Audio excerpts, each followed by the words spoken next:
omukulu Dr. Jose Chameleone katandikirawo wagamba si yegwe Chameleone lwaki erinnya lino lyozimbidde emyaka n'emyaka obadde olisuula mu kaseera nga kano ekintu ekyalo bakikwata bwe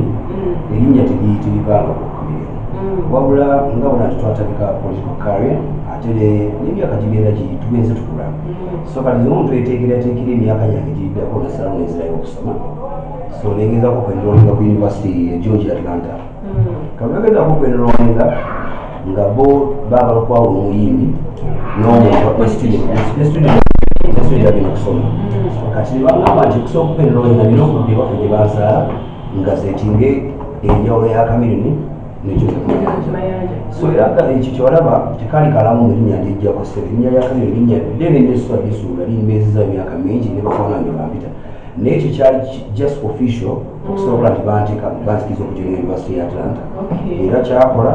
enrollinga ne bayagala ku enrollinga nga Joseph Mayanja Chameleone asigaye nga muyimbi student abemulala mu kaseera kano nzikirizibwa okuyita Chameleone bw'owuliranga owulira feeling esobola okuyita Chameleone twagamba ti ejjako erinnya kati oba ogenda kwetuma okutopasi erinnya lya Chameleone ddene nnyo nti lintambuza amawanga linjagaza abantu linkoledde ebintu bingi kati so okulyeyambula oyitaata emaama ensonga ng'ogitaddemu amaanyi kubanga tulabadde kati iwangi yafeesi yino ekizimbe kirambiriddawo okiguze kwegamba n'ebintu biyitangana nti enkya olinawo ekipya kyotegekedde bannakampala omanyi ebyokulembeze byawukana n'ebyokuyimba mu kuyimba olina okubeera weggula abantu osobola okusasula okugula naye ate twasalawo okuba abakulembeze ate olina okuba nga oli mu bantu so kati abantu abasinga obungi bannakampala bakwano bange baddekanga balinoonya nti bamanyi bakunsanga kwe kusalawo nga tegekerewo gitwayise command center nenyi we tuli nga njagala ntuukibweko abantu lwansonga twatusaba bwa lord mayor wa Kampala olina okuwuliriza abantu kati wano njagala bakubona nga bakuŋŋaanire baleete ebiteeso byabwe baleete ebibaluma mu kibuga kyabwe so tandika okweteekateeka tugenda okutuuka mu ofiisi wa lord mayor ng'ebirowoozo byabwe bikoze ki tubiyina bulungi nnyo ekyaki kyotegekeddewo abantu ndaba ebipande magazini ebitooke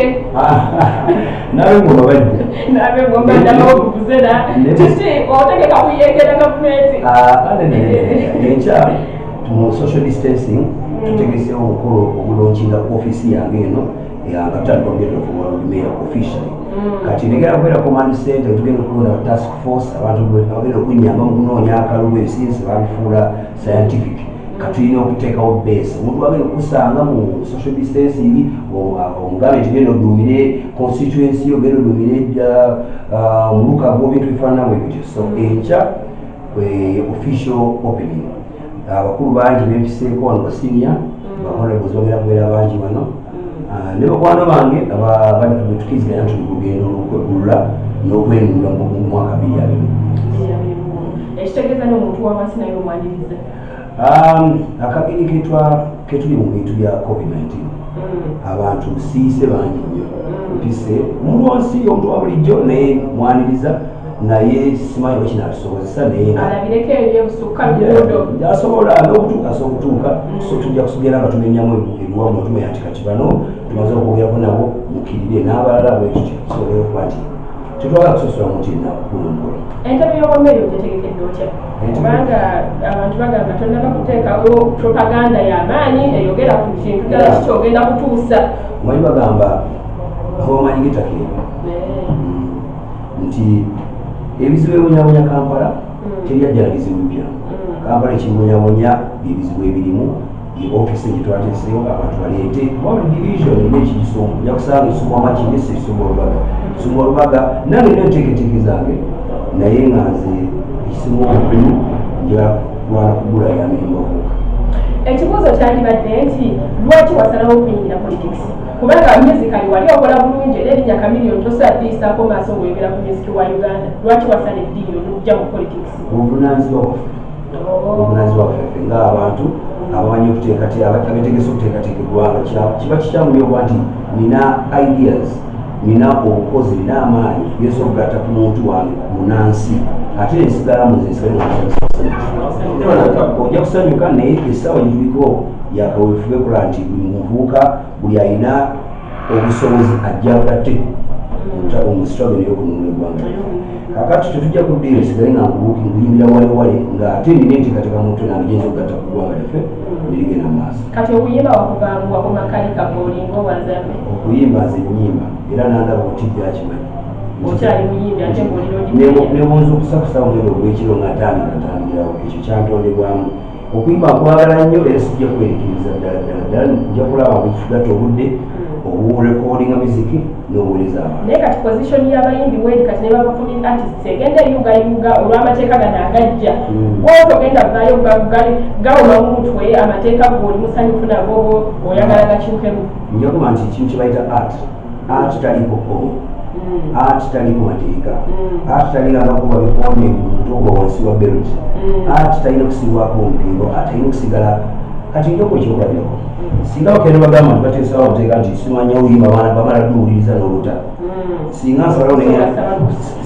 nengenda ne Luteri Kenya banaakola bati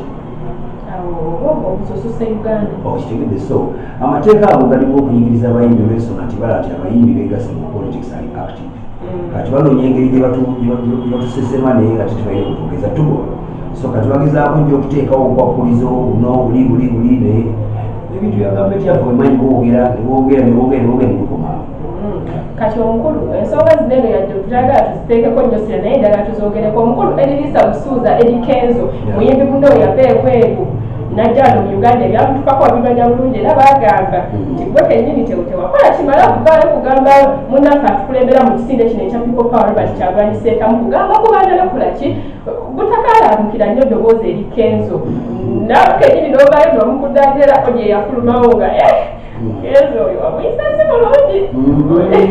Eddie Kenzo muganda wange nnyo nejjuzi nakamusinkanawo tunyumyamu akishane ku mukolo gw'ekya namuyise nze kyebyo okugamba nze njala togenda twogera mu bulambufu bwakyo nti principal wa National Unity Platform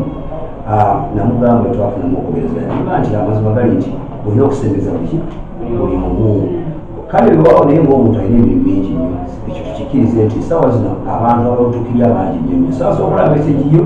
n'atusuubira nti ajja kuddamu akuddemu naye n'atasobola kukolaki kuddamu so naye erigezo naye yali mutuufu okwegwira omulanga lwansonga kibanganze bitwako ebyenkyanga kasabati mukwano babimaze n'emyaka atanoonya bunoonya wakutayiza butayize yalina naye ensonga ye kati ate abaabo abamukuba ku social media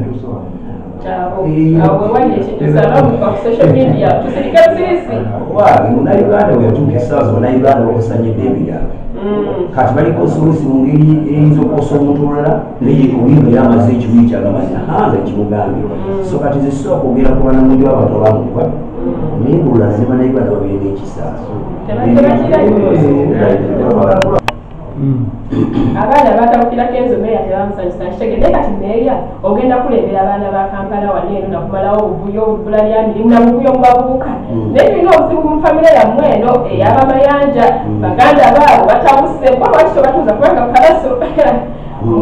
oyo obuliza ovidiyo yakulumanga akubya obukazi baganda baabo lwaki temugiragina kyobazza mulayini kyenja okugamba kyomusookerako nti tuli famire eyetutumu ennyo ebintu bingi ebituuka ewaffe nga bitukale mu famire endala naye okuba famire ziteri azimanyi tebiwaawa naye nga tusijjegamba kibakola kituufu era nkugamba nti ekyapalaso bakiraba ekyokuba nti bamusanga ebuwe abantu kyetujjaga mbatanga zikisookerako ddala nti famire yaffe amazima palaso ye muntu asinga okukuŋŋaanya abantu musajja wa mukwano gwa buli omu era olaba bakwano be nebo baba badansa be babeera mu vidiyo awobeera olaga tulina birthday party ono birthday party ono ye palaso okukuŋŋaanya abantu kakati polisi mistake gye baafunawo nti basaana abantu ba palaso ne balowooza nti bali mu kinyumu ate nga baabantu palaso yababezaawo covid ono banyinazi mangi nnyo tebalina busobozi bwebeezaawo bali waka so kale baafunamu obutakkaanya bwabwe saabigoberera nnyo naye ng'era nayogeraku ne palaso nobamanyi palaso ebintu ebimu tusobisoobinga mu ngeri nga ngonvuko era naye nakyandastandinga kakati naye kakati ejjako olugezigezi lw'abantu lwakimubeerawo omulingiza amaka g'abantu naye kyotalina kwewala nti oli public figure vidiyo yo wekulumanga wiza omukyala mutabukidde covid ate nga bwe mmeeya weesimbyewo bagamba nti ebintu bisirikirwa kakati ate zenvunana nnyo abantu abakwata ebintu byafamire y'abantu famire zibeeramu ebintu bingi si eyokayoka bwewaawo ddo nga mukulu waabwe era bwedala ensonga nezo tulaba tukola kiri tuzogerako yes because niwenyogera mukyala wizaalibwawo kakati buliko ebenkyali bakuleja vidiyo kati mukyala wiza yakuyisaamu empiyo batuuza netwogera netukaanemuteeseganya omukulu nsimbula abantu abatulaba obasolirayo akagambo yes mbalamusa mwena mwena abadde batula ku media sterifide yaffe awangale ayisa abasajja beba kino kinataba mukateere abayina ndowoozi bitwakeze kukamire mayanja atakoga atagejja abasajja abo mbagambe nti eno loole ya mipiira 2 mu ekyo alayini ya mukubo lyaffe wakutomerwa twagala nkyukakyuka era nga nawulidde okole kuŋŋamba banyumyambu simanyi twagenze emityana my friend office yino eri mu Kampala kuba nituma road opposite church ya Kayiwa bakwano bantu tukyali ku nsonga za Kampala ate tukyali ku nsonga z'okununula eggwanga naye omukulu kamasiki kaliwa covid-19 masiki